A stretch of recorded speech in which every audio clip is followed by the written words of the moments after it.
मैं काशिफ पहल करता हूं पहल भारत पर। हम बात करने वाले हैं जनसंख्या विधेयक पर। फिलहाल तो वो विधेयक नहीं है, फिलहाल तो उस पर वो एक जो लॉ कमीशन है उत्तर प्रदेश का, उसने दिया है अपनी तरफ से। तो ये बात तय है कि ये नजरिया जो है ये कहीं ना कहीं अफसरों का नजरिया है। अगर हम उसको देखेंगे तो अभी तक मुझे ऐसा लग रहा है कि पूरा ड्राफ्ट अभी तक चीफ मिनिस्टर जो है उत्तर प्रदेश के यानी योगी आदित्यनाथ, उन्होंने पढ़ा नहीं होगा।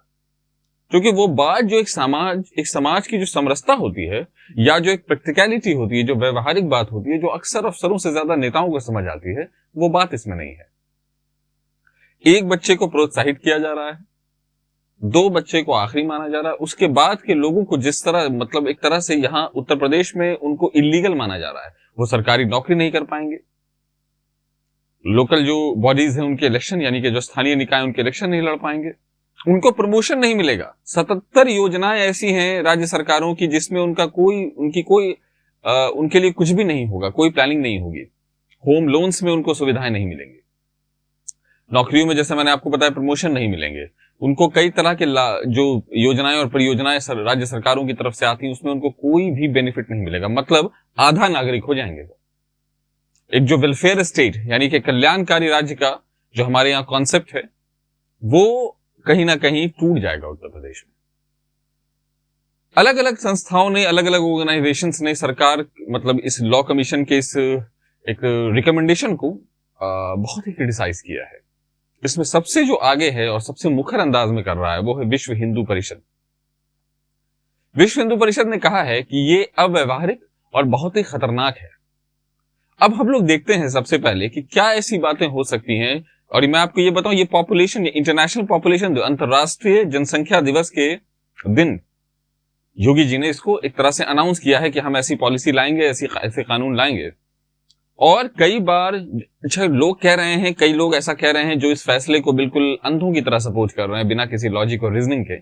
वो ये कह रहे हैं कि सरकार ने इसमें कोई भी फोर्स नहीं अपनाया है।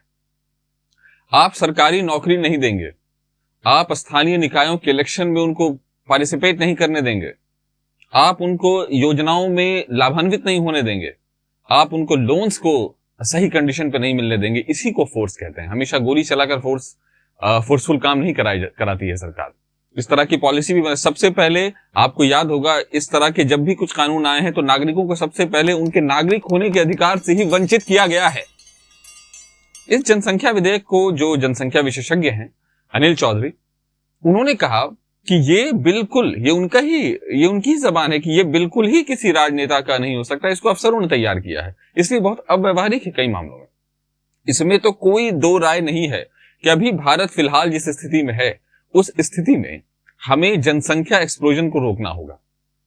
लेकिन हम उसको रोक कैसे सकते हैं? जैसा कि नीतीश कुमार ने एक बयान दिया है जो बहुत ही शानदार और बहुत ही प्रगतिशील बयान माना जा सकता है। नीतीश जी ने कहा है कि मुझे ये बात समझ में नहीं आई कि इस तरह का कानून लाने से कौन सी जनसंख्या वृद्धि रोकी जा सकेगी। उन्होंने कहा है कि जनसंख्या को रोकने का सिर्फ और सिर्फ एक तरीका है, जो अभी मैं आपको आगे अपनी बातों में क्लियर करूंगा। उन्होंने कहा क्लियर है कि अगर हम शिक्षा का स्तर बढ़ाते हैं, सोशल और साइंटिफिक अवेयरनेस बढ़ाते हैं, तो कोई जरूरत नहीं पड़ेगी इस तरह के फोर्सफुल कानून की। अब मैं आपको बताता हूं कि जब हम देखेंगे जनसंख्या वृद्धि का क्या मामला है। टोटल फर्टिलिटी रेट TFR, वैसे तो भारत जिस तरह की आबादी में है 50 करोड़ की आबादी तक माना जाता है कि TFR मैटर करती है, लेकिन अभी फिलहाल TFR कोई मैटर नहीं करने जा रही है खास। लेकिन फिर भी जो अभी हमारा नेशनल स्तर है, जो नेशनल लेवल पर जो हमारा नेशनल एवरेज है, वो है 2.8 का फर्टिलिटी रेट। यानी कि अगर हम इसमें और कम जाते जाएंगे, 2.7 भी हो सकता है, 6.5, और 2.1 जो है वो बेस्ट माना जाता है। वो रिप्लेसमेंट जिसको कहते हैं, मतलब कि जितनी आबादी मर रही है उतनी आबादी पैदा हो रही है, यानी एक तरह का बैलेंस क्रिएटेड रहता है और आबादी जो है वो बढ़ती नहीं है। और माना जा रहा है कि 80 सालों के बाद आकर आबादी कांस्टेंट रुक जाएगी। ये बहुत दूर की कौड़ी है, इसमें भी हमें, लेकिन मैं आपको वो बातें बता रहा हूं जिस पर आजकल जो विमर्श का हिस्सा है, जिस पर बहस हो रही है। अब मैं आपको कुछ और जरूरी बातें बता दूं, क्या क्या इश्यूज आ सकते हैं, क्या क्या प्रॉब्लम। अगर एक बच्चे, जैसे चीन का एग्जांपल दिया जाता है कि चीन ने लगभग 79 के करीब इस चीज को पूरी तरह से अपने कानून बना दिया था कि एक बच्चे से ज्यादा नहीं।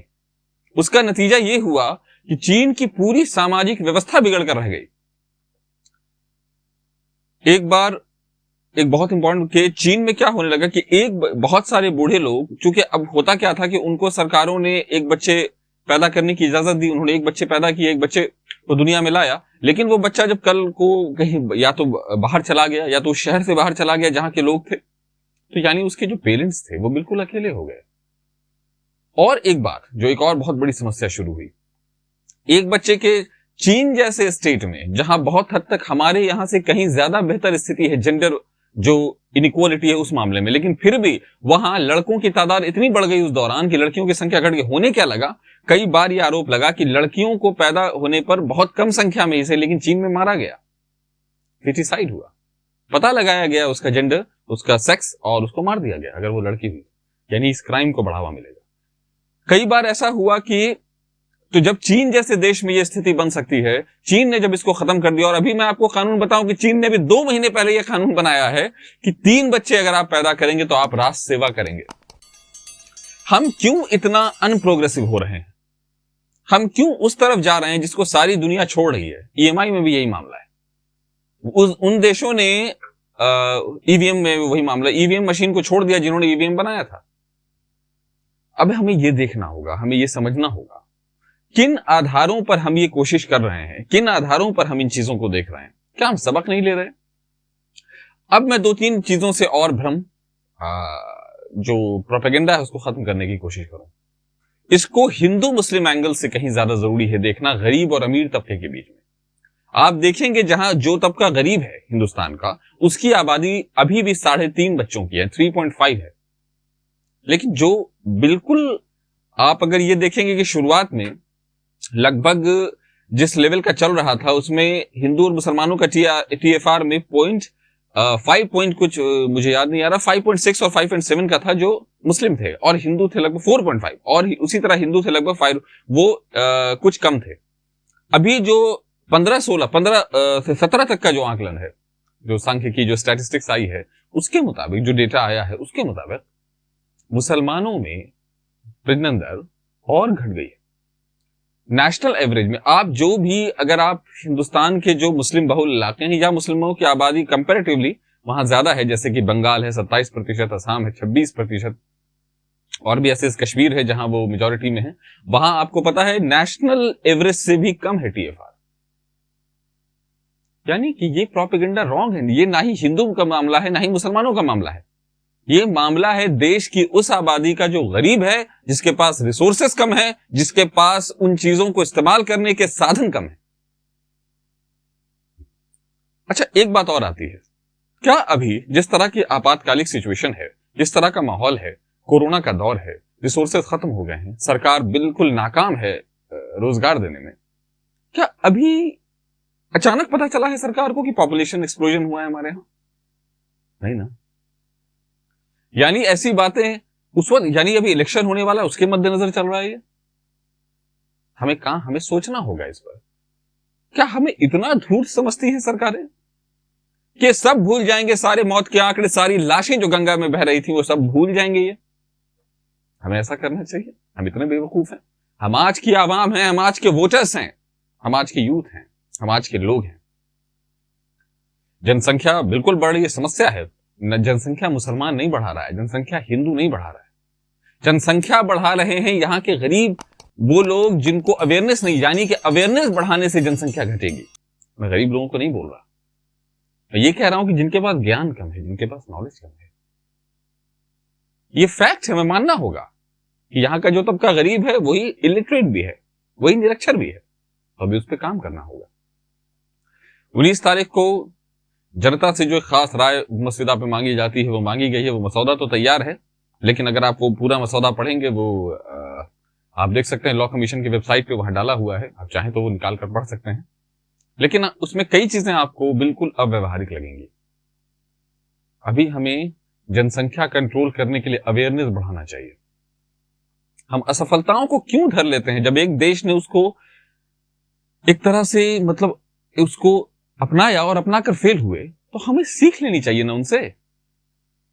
तो दोस्तों बने रहिए हमारे साथ, हम इस तरह की सारी खबरें और सारे विश्लेषण आपके सामने लाते रहेंगे। बने रहिए पहले। और अगर अभी तक आपने हमारा चैनल सब्सक्राइब नहीं किया है तो प्लीज, अगर आप इस पर पहली बार आए हैं तो इसको सब्सक्राइब कर दीजिए, शेयर कर दीजिए, कमेंट में आप अपनी राय जरूर बताइए कि जनसंख्या कानून पर आपकी क्या राय है और किस तरह से है, रीजन क्या है, लॉजिक क्या है। अपनी बात जरूर रखिए, शालीनता से रखिए और हमें बताइए। गुजारिश है इस पत्रकारिता को, जिस पत्रकारिता में कोई कॉर्पोरेट इन्वॉल्व नहीं है, आप सब्सक्रिप्शन से आपको जाना है, सब्सक्राइब कर देना है।